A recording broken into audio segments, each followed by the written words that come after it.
take a load off and grab a seat. Pull up a chair, prop up your feet. That's fine by me. Fine by me.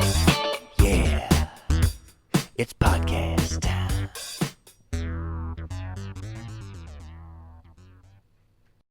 Hello, everybody. I like to just jump into a conversation and then introduce the show, I guess. Welcome to a fantastic, exciting, thought-provoking episode of Fine by Me. We have a guest here today. I'm going to let him introduce himself. We've been looking forward to this for a couple of weeks now. But go ahead, Matt, and tell a little bit about yourself, if you don't mind. Oh, wow. That's hard to summarize. Yeah, where are you from? Where were you born? Right. You know, some stuff like that. Well, even that's hard. So, Yeah. My name's Matt Delozier. I live in East Tennessee, in the basically the foothills of the Appalachian Mountains, basically right at the foot of Roan Mountain, Tennessee. Oh, great. I originally grew up in Western North Carolina, but I was born in Connecticut. I was adopted, which is a story we could do a whole podcast about. Literally just got a text yesterday from someone in Connecticut who actually works for me in Tennessee and is from the same town I was born in Connecticut, and he's back there visiting, and he took a picture of one of my long-lost family members that I've never met. Yeah. And sent it to me while I was driving. Did you know about that family member already? I know about the family, but not that member in Yeah. particular. So I sent the picture to someone that I do know in the family and said, hey, just met this person digitally. And she said, yeah, that's your cousin. Yeah. So, it's, Man, like I said, that story alone is probably a podcast of its own. My algorithm shoots me that stuff all the time. Like, there's a show on like TBS or something where people are reintroduced to their family, and it about twice a week it'll get me stuck in those. And I love a good cry. Oh yeah, I love a good cry. Yeah. So you like American Idol and the stories of all those people? Okay. Yeah. Okay. Yeah. Yeah. Whenever Melissa's taking a nap, or if I'm awake and she's asleep, and I get to be on social media by myself, I'll look for them. I got you. I need to get something out right now. I respect that. Yeah. Yeah. I saved you in my phone as Matt LeBlanc because I didn't. Nice. Yeah. I think I was driving when I read that text. So I was like, yeah, friends, Joey. Yeah. How you doing? Another thing I'm really interested in asking you is Logan told me a story a couple years ago. Oh gosh. That I think he was at y'all's house visiting, and he put on the movie Heavyweights. No one had seen the movie Heavyweights. It's about the fat camp. Right. Yeah. And you grew up going to that camp. Is that correct? Is that what you told me? Camp Hope. Yeah. Camp Hope. Camp Hope. Yeah. Yeah, that's up And in a place. Yeah, Crusoe, North Carolina was. But it wasn't a fat camp, right? No, No, of course not. It was a YMCA camp, actually. Yeah. And the high school did football camp there before the season every year. And so, I mean, it was a Christian camp. Now it's just kind of there, and sometimes there's music festivals. But yeah, I forgot all about that. You said it's actually filmed at that camp and everything. 100%. The entrance was the same and everything. I turned on the movie and they were like, hold up, was it Asheville Airport or something? You were like, I think it was, the Asheville Airport. So high school. This is camp. You know, Yeah. I was like, hold on. I love that. Our family grew up on that movie. Mm-hmm. I probably watched it with Logan 8 times. Yeah. And Camp MVP, you said that is a like brothering camp across the lake. Yep, Yeah. right across it. Perfect. The story writes itself. That's fantastic. I forgot all about that. But that movie was as important to us as The Sandlot and Forrest Gump. Yeah, the Dukes of Hazzard movie. Yeah, and Heavyweights. Yeah, it was new to me. I had no idea they'd filmed anything there. Yeah. But I'm a big fan of Ernest. Ernest Goes to Camp. Oh, wow. And I'm not necessarily even talking about the movies. This guy has he rocketed his career the same way I want to. His first big shot, he did a commercial for Beach Bend Amusement Park, and they got the Dallas Cowboy cheerleaders. This is like 1982. Wow. And that's how he got his big start. He's from wherever in Kentucky. He died in White House, maybe, or Gallatin, Tennessee. I didn't realize he was from here. Yeah. Varney, is that his name? Yeah. Jim Varney? Jim Varney? Yeah. Maybe? Yeah. But he just made it happen, you know? And I'll show you. I released a pretty damn good commercial last week for a building company. Were you being earnest? You were channeling Ernest? No. But yeah, I like his business model Okay. for sure, and I like physical humor. I did take a tennis ball to the nuts in that video. So Oh, I'm waiting Yeah. on a Tommy Boy, brake demonstration where you crash the car. Maybe you can do a house, a model house. Yeah. Long, Yeah. set it on fire. I Yeah. love it. I love it. So you played football in high school, or in high school? Yeah. Yeah. Any other high school stuff that really stuck out that was important? Gosh, high school for me was I was academically way better than I performed. Yeah. I was one of those guys feel that that. had all kinds of ability but chose social things. Yeah. And so high school for me was fun. Most people hated high school. Yeah. I loved but I it. miss it today. Yeah. So I didn't. I had a didn't good time. co-op. I didn't do the work program my senior year because I was like, I'm gonna miss this. Why would I go? But yeah, high school was fun. I enjoyed high school. I didn't put any effort into high school or college. No. I left Western with a 0.2 GPA. Wow. Yeah, but I had a good You time. had a great time. A good I time. bet you did. Yeah. Yeah, middle school, I kind of peaked as far as performance in Yeah. school. I did okay in college. I did everything I needed to do to get the things I got, Yeah. but middle school was it for me academically. I had all these teachers were frustrated with me. I was the guy in first grade. My report card said talks too much. Yeah. It literally, that. it literally did. Yeah, it hit me in the I bones. carried that through high school. So, Yeah, that's hilarious. Yeah. My son won his first basketball tournament. It's his first season in basketball. He won the championship yesterday. If you're going to be in it, win it. Yeah. Oh, T-Dog. Yeah. He's probably taller than all Is of us. that backboard on fire? He is tall, dude. Is that backboard on fire? It does look. I didn't notice that until you just said something. Yeah, I'm too busy looking at Tucker. We've got arson on the backboard. Yeah, the backboard's in flames. Yeah. Tucker's burn it down. Yeah, burn it down. Yeah. So what'd you do after high school? Oh gosh, I worked construction. I was a manager at McDonald's in high school, my senior year. Yeah. And so I made a lot of money and spent it on my friends and our social life.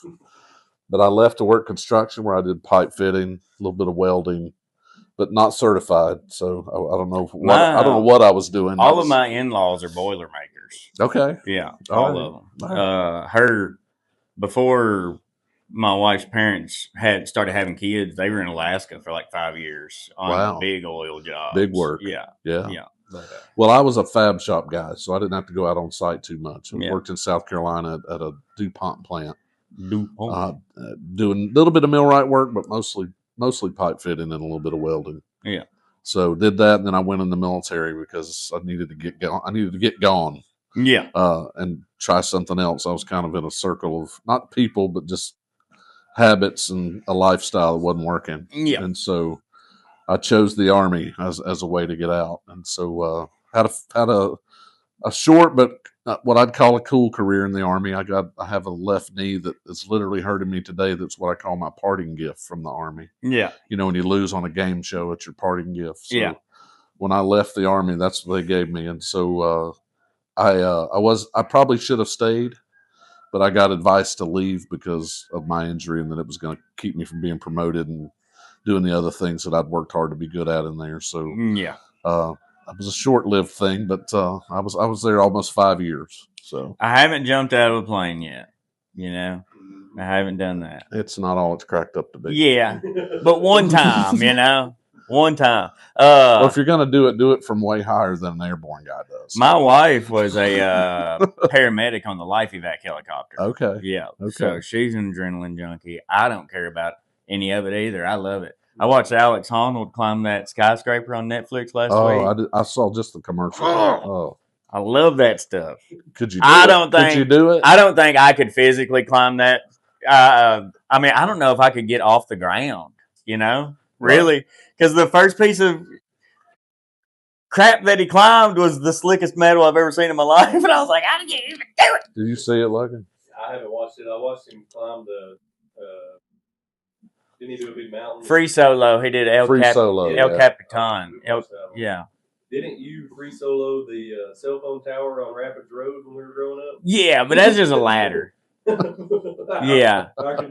Still, I moved. Still, the heights are too much for a lot of people. I moved from that house when I was 10, so I was probably 9 when I did that. But just the single pole radio towers, they go from red for like 100 feet and then white for 100 feet, and they're like Right. 600 foot tall. But I went to the next color, touched it, and went down. I was like 9 in the middle of the country. It took like a 1 mile bike ride to get there. I was gonna say, Was that the harder part? Yeah, kind of. The bike ride was harder. Yeah. That's funny. Yeah.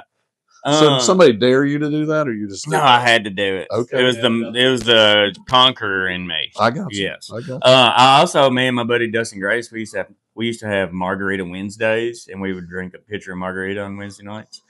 And one night we were like, "There's the big grain silos out by Exit 2."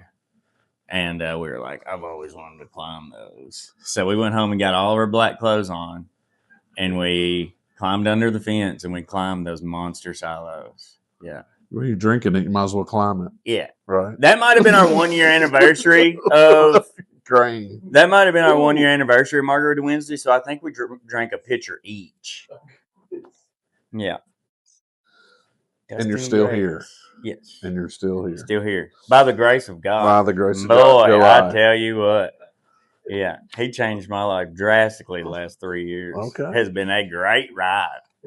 Fantastic. Me and Logan's dad are the high school boys camp counselor every year. Still to this day. And it is so fun. That is fun. Yeah.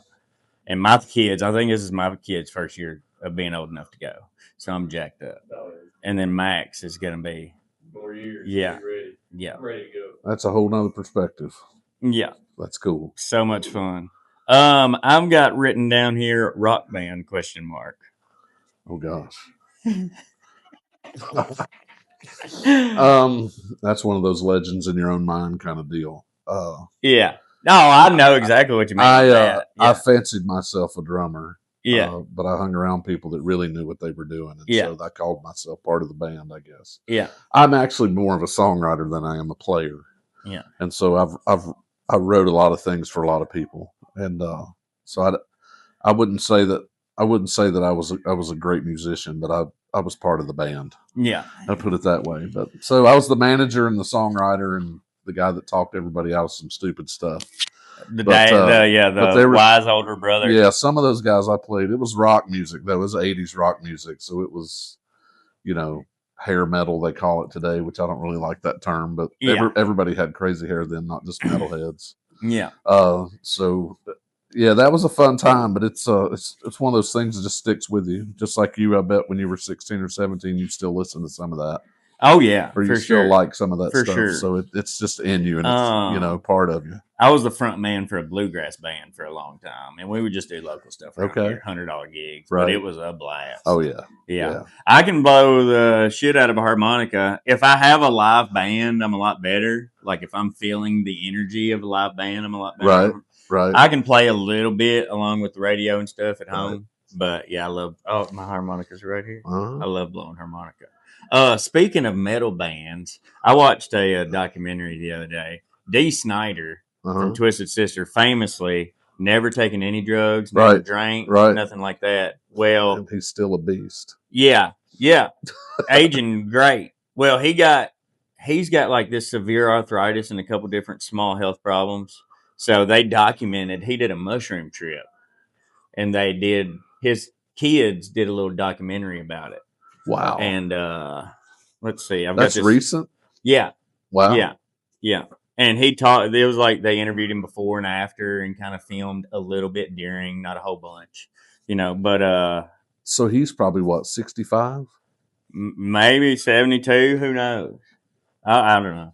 And I don't remember that. And he's doing shrooms for the first time. Yeah. But wow. His shaman explained that there can be like 3 stages in a man's life. In the beginning, you're the warrior, and then you go into the fatherhood stage of life, and then after fatherhood, you become the wizard. And so Dee had a big revelation about he needs to become the wizard for his family. Okay. He's been stuck in fatherhood for too long, and his kids have everything taken care of.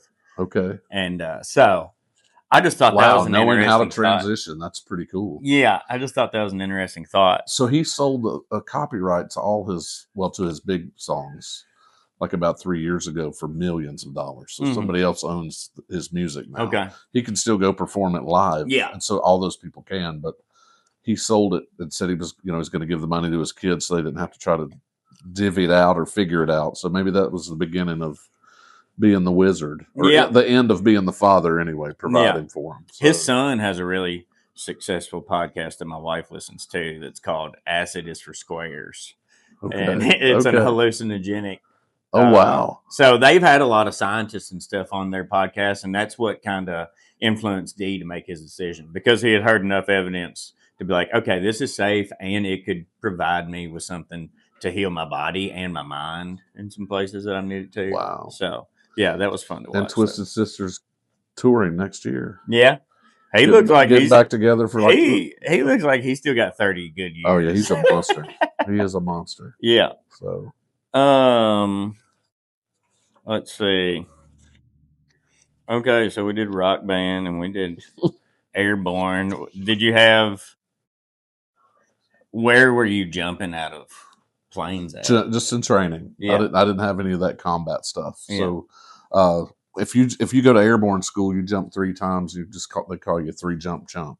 Yeah, that means you got the wings to wear on your uniform. Yeah, let everybody knows you've been qualified. Yeah, but you didn't get to jump any more than that. And so there's 3 jump chump, a 5 jump cherry. People that have gotten to actually jump into something. Yeah, and then other people are like real airborne people. Yeah. The funny thing is, though, if you read anything, I have a son, Jonathan, he's actually a company commander in the Army in Savannah, Georgia. Okay.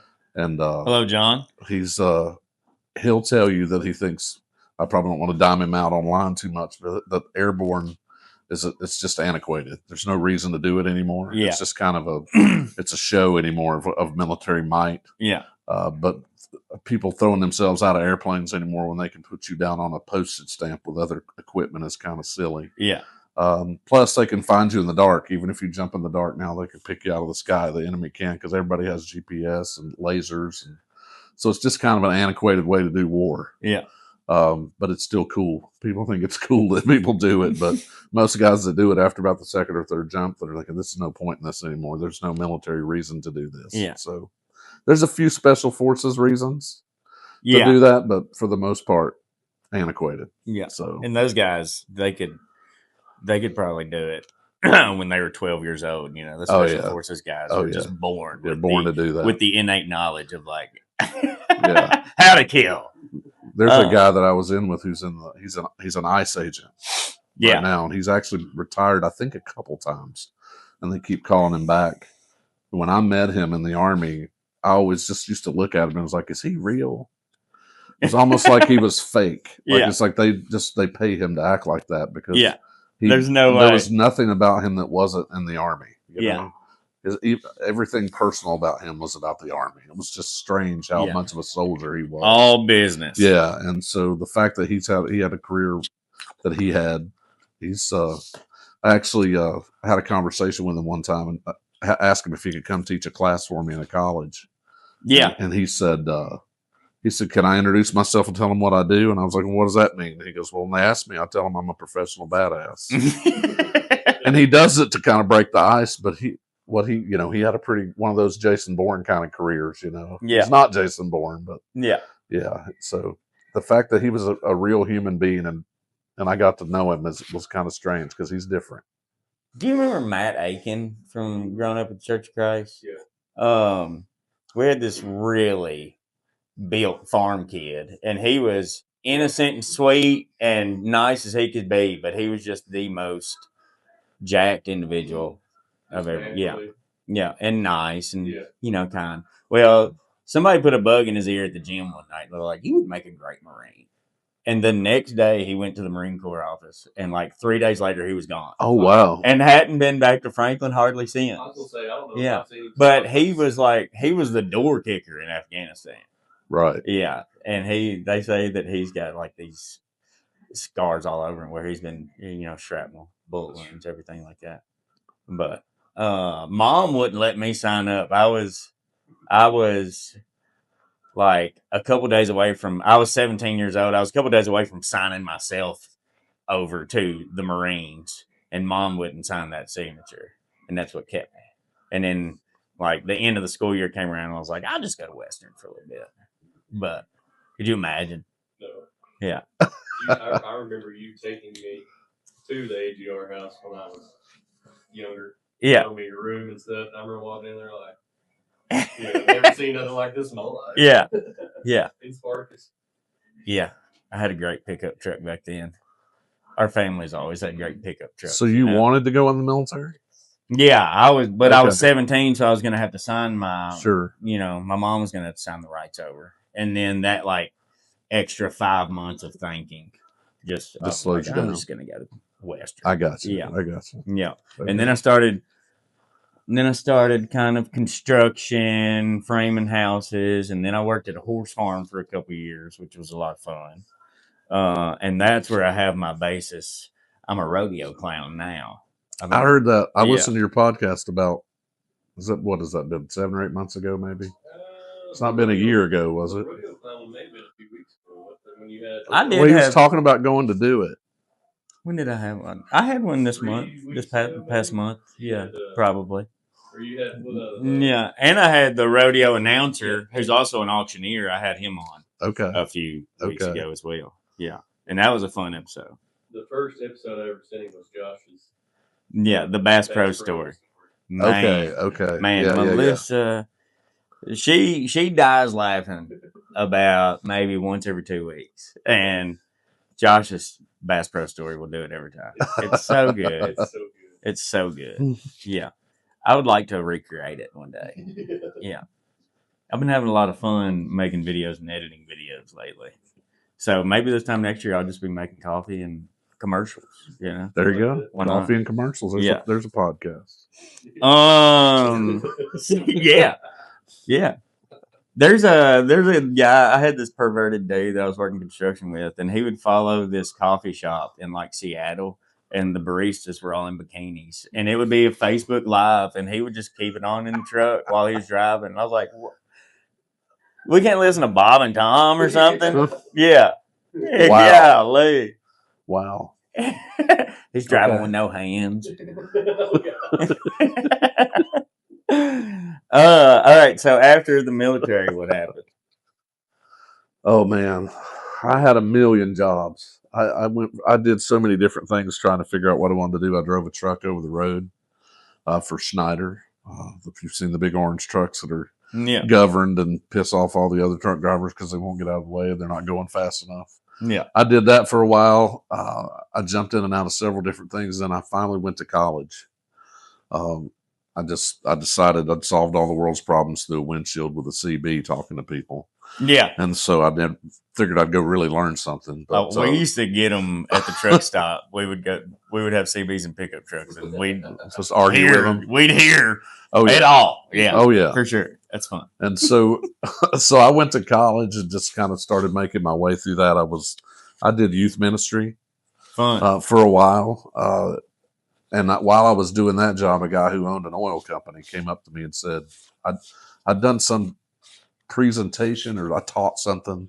And he came up to me and said, "Hey, can you do that in front of businesses?" I said, "Do what? Talk about David and Goliath?" I mean, I don't know what the story was. But yeah. He was like, "Yeah, I need a salesperson." And so I ended up in the oil business of all places. And I was a salesperson for a lubricants division. Yeah. And so I sold industrial lube and sold, 1540 to truck shops. I sold cut-in oil to machine shops, and hydraulic oils to, to sawmills and all that stuff. And so I did that for a while, and then I started having kids, and life got difficult, and I had 2 cell phones and a pager on that job by the time it was fully developed. And so basically, I ended up saying I need to change careers, or I'm going to lose this marriage and this family I've got. And I figured out real quick it wasn't my job she hated; it was me. And so even though I changed jobs, I feel that. Even though I changed jobs, I had 3 kids that I had to worry about. And so I went to work at a community college, and I entered that doing financial aid, which I call doing time in financial aid, to use prison terms. Yeah. Because it's to me the hardest job on a college campus, because it's literally the only place you tell people no. Because it's you either meet the number or you don't, and Yeah. so everybody else on the campus is trying to figure it out for you. Like your schedule, your class, your prereq, whatever it is. But in the financial aid office, it's all or nothing. Yeah. And so I did that and just kind of spent the next 20 years in the community college world. And I left the community college world in 2019. I was fired by the new president of the college. Myself and 3 other VPs were told to go. The new president says, we don't want you. That was all political, to be honest with you.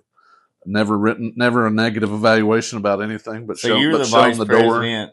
You were one of the vice presidents of the community college? I was at Northeast State Community College. Yeah. And so myself and 2 other VPs that were on staff got let go all on April 1st, 2019. It was a good April Fool's Day.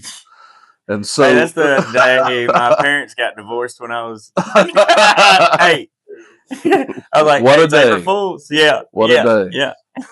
So I end up after 20. Yeah. Oh yeah. We're just kidding. We're just kidding. That's what I thought at first. I was like, this April 1st. This what's is going terrible. on here? Yeah. But so 20 years of, well, not 20, but about 16 years of investing in that world. I got my doctorate in higher ed leadership and leadership development, and basically was tracking, toward more opportunities in that world. And then the next day it was gone. And so I had opportunities to go to other schools, but personal life things and kept me where I was in East Tennessee. And so I didn't know what was going to be next. And one of the other VPs was having breakfast with the CEO of Goodwill. And I think the joking way he says it, but I also think he's serious, is the other VP said, hey, Matt Delozier might be able to help you out. He said, he's on the street too. That was the term he used. Like, they're going to kick me out on the street. He's like, poor man. He's out on the street. And so he gave me a call. We met and we talked. And he sounds like he has empathy. What happened to me April 1st, 2019 happened for me eventually. It took me a while to get to that point, but it's Goodwill's, as of now, and I just told somebody this recently, for the first time I can say it's the best job I've ever had.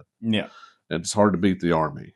I had a great time in the Army and have great friendships, even though that ended kind of unceremoniously. It was always my favorite thing in my life, and for a lot of reasons, but Goodwill's replaced that.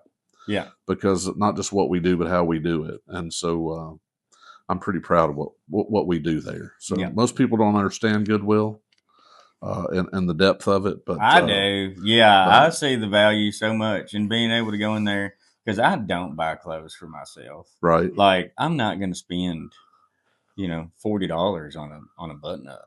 But I would love to go and spend $8 and come out. $40 will get me 6 articles of clothing. Yep. Yeah, I love it so much. And there's so much fun stuff in there to look at. One of my prized possessions, I have a impressive Marlboro memorabilia collection from like the point system. Okay. So I found 2 Marlboro Team Adventure hiking packs at the Goodwill in Bowling Green. Wow. And I mean, I almost cried in that store. I started yelling at my wife, and they were like $4.50. And I was so excited. I'll show you. Oh, that's what I was almost wanting to do, a segment of what's your favorite Goodwill find. And I was going to text that to the guys. I forgot about that.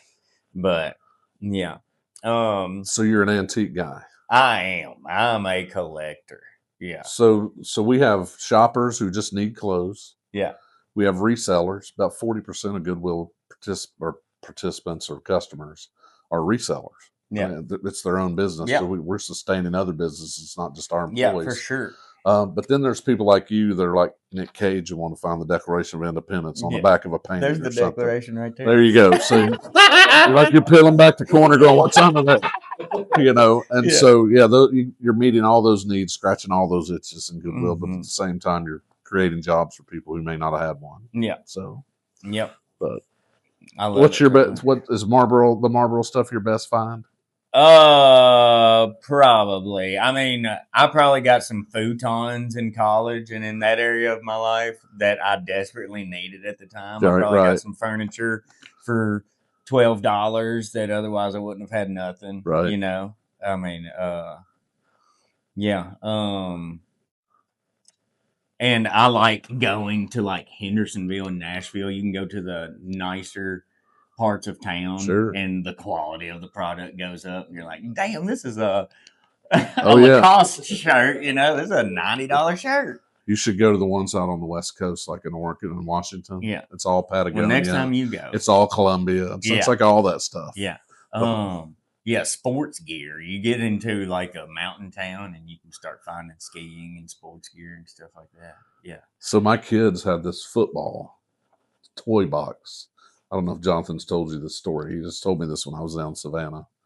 But they had a football toy box. It was a plastic box shaped like a football with a lid on it. And they used to they put water in it and put the lid on it and rolled each other down hills. It's a miracle they're alive. Yeah. But Jonathan said he found one in Goodwill and he freaked out. So he was like, and he was going to go back and buy it, and he went back and it was gone. Yeah. And he was bummed because he was like, we had one of these when I was a kid. And Sydney, his wife, was like, why are you freaking out? He goes, I gotta have that football. Yeah. And so he went back and said it was gone. But you never know what's going to excite people. The one question I've learned not to ask at a Goodwill store, though, when I go into the back, the people that are processing stuff. So like if you work at Target, you know what's coming in. We need, there's this shelf has 5 turtlenecks, and here it comes. These 5 turtlenecks go here. But Goodwill is a process. Most people think it's just a yard sale. Yeah. But there is a definite process for how it works in the back. It's industrial concepts that are used in the back. Yeah. But when you go back there to the people that are sorting and grading stuff before they price it or whatever, you don't ever want to go in there and go, what's the craziest thing I've ever found? Because you could just make some stuff up right now, and I guarantee you all that's been found. Yeah. I mean, it's crazy. From dangerous things like needles, to the stuff that requires batteries. You never know what they're going to find. If I was moving like my aunt's house out, like she didn't have anybody, I'm cleaning my aunt's house out. She just passed away. I ain't opening no drawers. Yeah. I probably will because I'm a good guy, but. I hope BB don't have that. Yeah. Put a mask on. Yeah. So yeah, we probably met briefly once before at Logan and JC's wedding. So that's how we know each other. Is your stepdaughter is my first cousin's wife, so she's my wife cousin-in-law. As Caleb would say, y'all are sisters. We sister cousins. Yeah. I mean, it is Kentucky. And I'm not afraid to be feminine. I'm really not. Or cry a little. Yeah. Sometimes I can force it out. Like I'll head to Josh's house. Our podcast partner, he's got one leg, and he's a real pitiful guy. I don't feel sorry for him at all. But I'll go pick him up, and on the way, I'll just watch like Soldiers Coming Home. Yeah, or maybe some old Disney classics, from The Fox and the Hound. See, I'm an overcomer guy, though. I cry at people like Rudy. Yeah. My kids, when they were younger, they would literally start it right at the part where Rudy cries when he finds out he's getting to go into Notre Dame or whatever. Yeah. They'll pause it and go, come here, Dad. I was like, I haven't watched the whole hour. It's like this 3 seconds. And I'm like, but it's the overcoming. So the Soldiers Coming Home and all that stuff doesn't get me quite as much. Yeah. Watching somebody achieve something that you never thought they could, that kills me. Wipes me out. My mom is the biggest crier in probably the whole county. It don't take much. So my kids will put stuff on to make her cry. She'll cry at episodes of Monk. You ever seen Monk? Yeah, she'll cry at Monk. Does she cry if you cry? Oh, yeah. So, like, if you fake like you're getting ready to cry, I haven't tried to. I haven't. Oh, probably because she's my mom, and she's the only person I get impatient with. So I'd probably try to keep her calm as much as I can, because when she starts in, I'm like, yeah, Mom, come on, we can do this. I swear. Max gave her a pretty good hug at the last get together. That's all she needed. That's all she needed. I had a friend, his mom would throw up if you gagged. So like we'd come in and go, hey, what's up? And, and she'd get up and cuss us while she ran to the bathroom. Hilarious. I get my wife with, she'll be like, where's the phone? Where's the remote? And I'm like, babe, have you looked in your butt? Or She'll be like, I've been looking for this thing. Do you know where it is? And I'll bend over, I'll show you. I mean, probably 3 times a day for the last month. And sometimes I'll start laughing uncontrollably before it even comes out of my mouth. I'll just Got she'll it. be like, come on, just say it. Just get it out. And I'm like, check your butt. Where do you rank peace in your priorities? World peace? No, Or, inner peace. Like I was going to say, existing in peace, having a peaceful mind, you know. where do I rank it? Yeah. God, that's a great question. I tend to be a problem solver.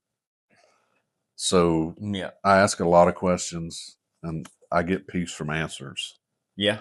I can't just exist in peace without answers. It drives my wife crazy. Yeah. Don't ask me any more questions I don't know. But then Savannah, my stepdaughter, will say the same thing to her when she's asking her questions and she needs answers. So Yeah. I think it's important, but I don't know that I'm ever there. Yeah.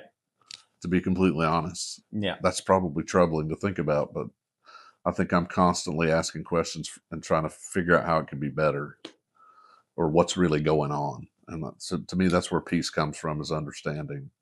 But the scripture says it's the peace that passes all understanding. So Yeah. I probably need to give more of that to God. Yeah. That's probably a good Oh. reflection of my need.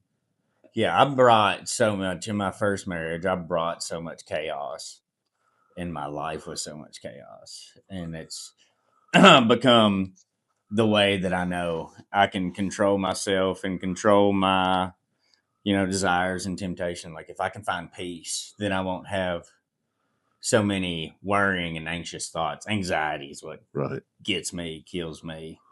And then that makes me crave alcohol. Right. The more anxious I am. So, yeah. But I find peace in prayer and breathing. And I like listening to Billy Graham. Oh, wow. I've got a sick spot in the woods. Wow, Billy Graham. I got a sick spot in the woods. I can't wait to show you. Okay. Okay. Yeah. I got like a little prayer spot down there. It's been too icy the last 2.5 weeks, Right. whatever. But yeah. I do that with scripture though. I don't have really one person that I listen to. Yeah. There's a few people I like, but again, if I'm always trying to understand, so when I'm reading and really digging into something in the scripture, trying to understand it, that's where I have peace. It's like I feel like there's no third person Exactly. telling me. Yeah. I'm just reading the word and Yeah. figuring it out and trying to let it speak to me. So Yeah.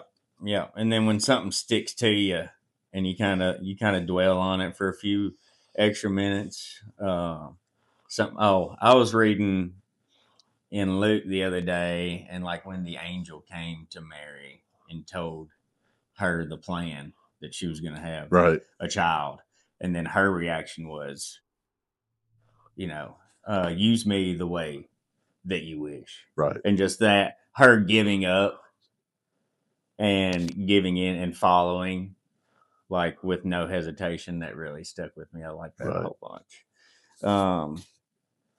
But so you were saying something about JC's, how we knew each other. Oh yeah. At the wedding, I don't know what prompted me to do this, but me and Jason, my brother, hid homing pigeons behind the altar. So we have a friend up the road. His dad raises homing pigeons. He raises acrobatic pigeons that like do these crazy shows in the sky. Yeah, he's got acrobatic pigeons. Yeah, I forgot what they're called. They're like tumbling pigeons or something like that. I forgot what their name is. But yeah, so he let me borrow 2 homing pigeons. Okay. And I brought them and hid them in a cage under a blanket. And when they were walking back down the aisle, I just basically, I didn't mean to, I kind of threw them at you. Yeah. Yeah. They got within like probably 5 feet of your face. Big surprise. Yeah. Yeah. So that inspired me. My best friend's wedding was like 6 months later. I went and bought some pheasants off a guy. I bought 10 pheasants. And I hid them in a dog kennel behind the tree. Mm-hmm. So when Dustin and Megan kissed, I released those pheasants. But they were too young. They couldn't fly yet. So they just kind of walked around for a little bit. And then I had to kind of shoo them and kick them. And they just ran away. Wow. They didn't. Not one flight. Wow. Yeah. Yeah. You built the doors. I did build. I did you build those that? doors. Okay. Yeah. Yeah. All right. When we popped the doors open. So I remember that wedding. So they asked me to officiate it, and I just was terrible because I was so nervous. But I asked Logan before, and April always says, "You think like right here. Most people aren't thinking like you think." And I'll ask weird questions. Yeah. Like I asked one on Facebook today. It was like I was setting people up. Basically, I said, "Hey, I need to ask a question. I don't need you to judge my opinion. I don't want you to tear me down." It's because that's what people do on social media. Yeah. And I said, but I do need to ask this tough questions. Like, do we really need to name winter storms? Yeah. I just don't understand it. Yeah. I was like the blizzard of '93 was. We didn't name it Rusty. Yeah. Right? It was just the blizzard of '93, right? Yeah. This past one was Fern. Fern. That's why I was like, it snowed. Do we really need to say Fern came through? I don't understand. She was pretty heartbroken because she's a hippie and she's got a fern tattoo and one of her alter egos. One of her alter egos is Fern. Okay. Yeah. So we were kind of.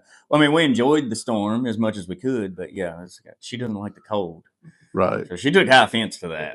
Yeah. Well, I asked Logan at the wedding. I always ask a question and think I'm going to get this response back that I can plug into what I'm doing. I don't know if you remember this. I asked Logan, I was like, "You ready to die for her?" And he's like, "Yeah, I just hope I don't have to." Yeah. Yeah. Now? He's like, yeah, but I don't really want to do that. And I was trying to get all spiritual in that moment. It was before the wedding actually started. I asked that question. It's like, what can I get from him here? And he gave me nothing. He's like, I hope I don't have to. You know?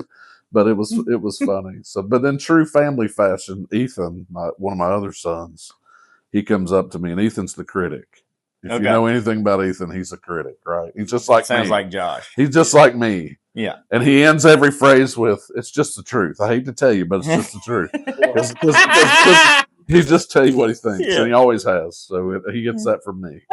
But he comes up after, he's like, "Yeah, you did pretty good, but I'm surprised how nervous you were." Yeah.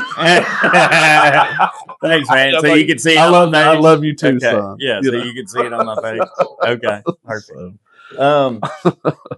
So every year for project graduation is an event that we do for after the seniors graduate. I've heard about it. Yeah. Yeah, Logan's to keep them from partying and drinking and stuff like I've that. heard some stories, fun. Yeah. Well, I MC the Womanless Beauty Pageant every year. The Womanless Beauty Pageant? Yeah. Okay. So that's kind of a loaded tag these days. Yeah. Yeah. I mean, it is 100% a drag show, but it's with it's with the high school senior boys, and they're having a good time. Oh yeah. So this is a couple of questions from that. I found those questions. I haven't seen them in months. They're in that my box gosh. over there. Oh wait. So are we asking Logan or me? Drag show. This is my stand-up. I did stand-up one night. Oh. If you could put one condiment in your belly button, what would it be? Tartar sauce. Tartar. My dog.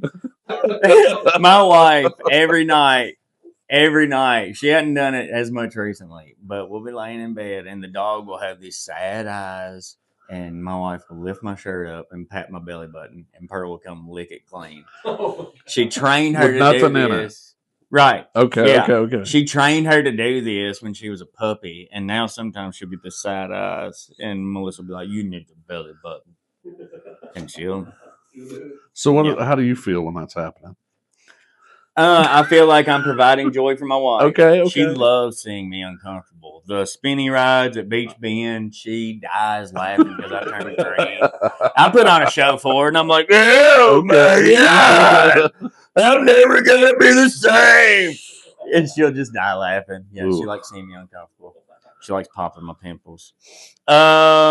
This podcast is brought to you by the Cloudmaster 3000, the leading vape in elementary schools all across Kentucky. That was a ad read I did at project graduation. I love it. Yeah. I love it. Yeah. How old was that last year? Yeah, so May of last year. Okay, all right. I had one kid do your best impression of a cow giving birth. Oh, wow. And he got that on all fours.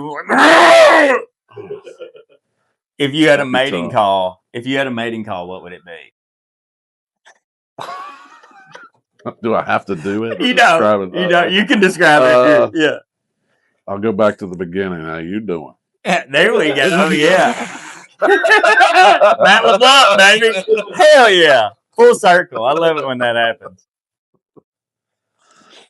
Oh, this one's interesting. You don't have to answer this one either, but this one is funny. You found a crappy looking vase on the side of the road. Turns out to be a white trash genie. What are your 3 wishes? A white trash genie. Yeah, so it could be like a year supply. Yeah. Grizzly I got you. wintergreen. I got you. Yeah. Well, I used to be a Copenhagen guy, so I'd have to go back to that. Yep. A lifetime supply of the bitter bud, Yeah. Copenhagen. Probably season tickets to Talladega. Have you ever been there?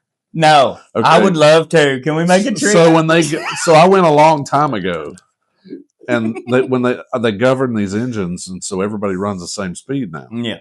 And you literally can sit in one turn, and the whole field goes by you, and for like 45 seconds you can talk. We can do this podcast. Oh, fun! And then you're like, hold on a second. They all go by, and then you go do the podcast. Yeah. Again. I mean, it's crazy how boring it is. I'm sorry, it just is. Oh man, you don't have to answer this one either because I Okay. know your search history isn't.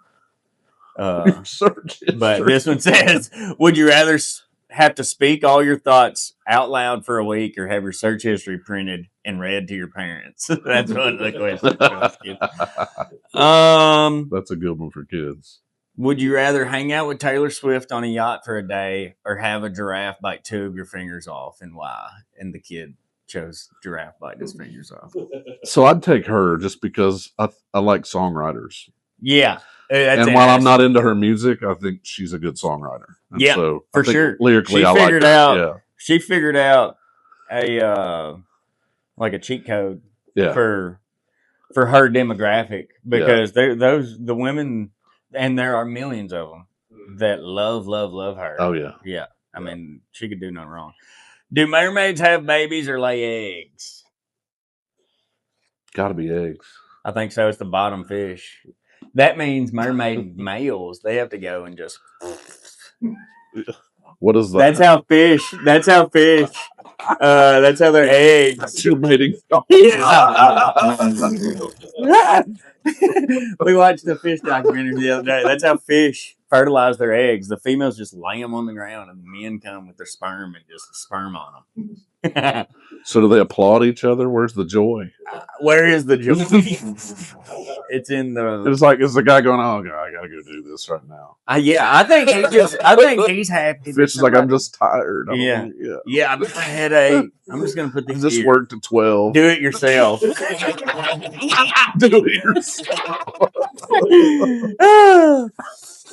Oh. What color paint do you think tastes best?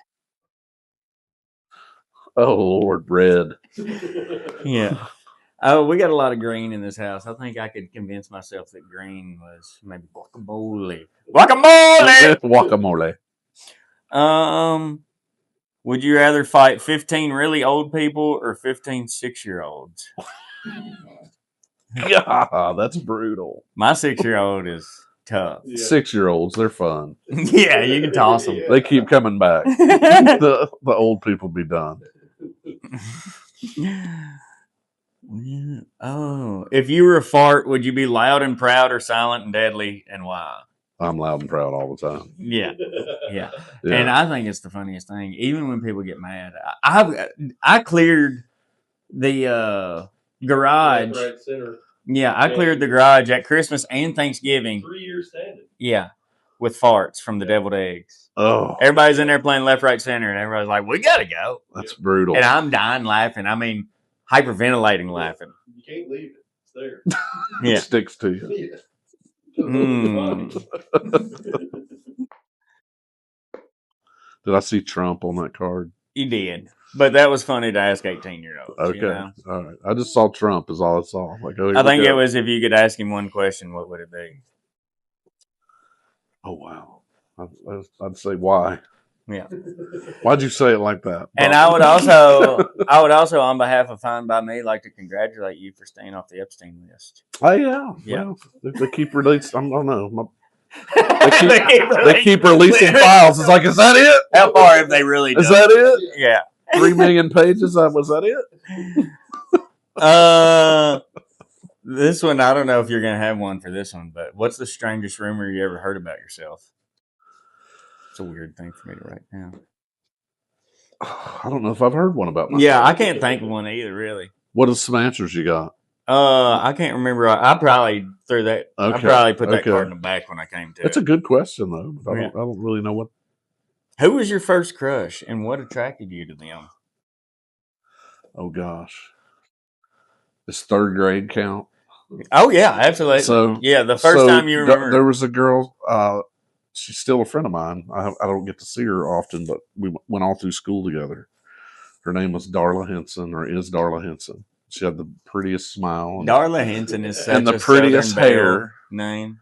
And she's a sweetheart of a person. And so she's always been. But we went to a Charlotte's Web movie in the 3rd grade. Oh, the cartoon? Yes. And we all piled in the back of a truck. That's how we rolled back then. Hope it had farm tags. We were piled in the back of vehicles, and I just remember getting to lay back in the back of the truck next to her and look at her. My gosh. I thought she was beautiful. I'm going to hug my wife when I get done with this. I am in my romantic stage. I am. And I love servicing and providing for my wife. She wakes up some mornings at 3:45 to go to Starbucks, and I'll make sure her coffee's ready. Sometimes I have to put her socks on. Pearl licks her feet before I put her socks on. She wants to be part of the routine. So, like, she'll put her feet up, and Pearl will be like, all right, it's ready for you. I was like, y'all get serviced around here. It's like feet licking, belly button licking. Yeah. What is your wife's name? Melissa. So in the morning when she gets up, is she Melissa or is she Fern? Oh, no. She ain't none of them. Okay. She ain't none of them. She's her mother. Is she a morning person? I'm just kidding. Not a morning person. No, but I've spoiled her. Okay. Yeah, it's my fault, but I enjoy the work. Okay. It's good, honest work. It's good. If you can get it, it's good work. Yeah, right? I love being a husband. I love being her husband. Yeah, and she don't act like it, but she is the happiest woman in the world. She don't always act like it. That's not a rumor she's heard about herself. No, that might be her favorite, you know. Well, Matt, I've enjoyed the fire. I don't know how long does it say we've been going. 54 minutes. I get that tingle, you know. You just know, right? I get that tingle. Yeah. All right. I don't know if I have any. I got this for my birthday. Look at that stink bug. You see that action? That was sick. Yeah. I might have Did the you best get it at thumper. Goodwill? No. This is a great question. Melissa got it for me for my birthday.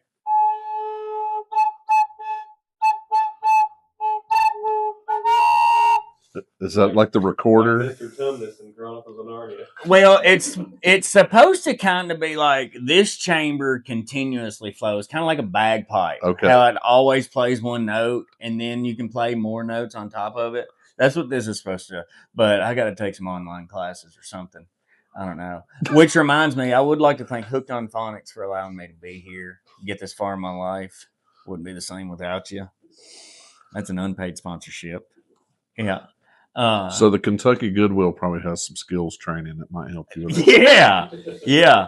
For busking, street busking. There you go. Is that what it's called, a busk? No, I don't know what it's called. These say I am, you know, and I am proud. All right.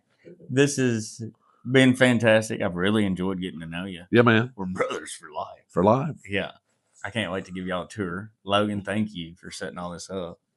This has been a riveting episode of Fine by Me.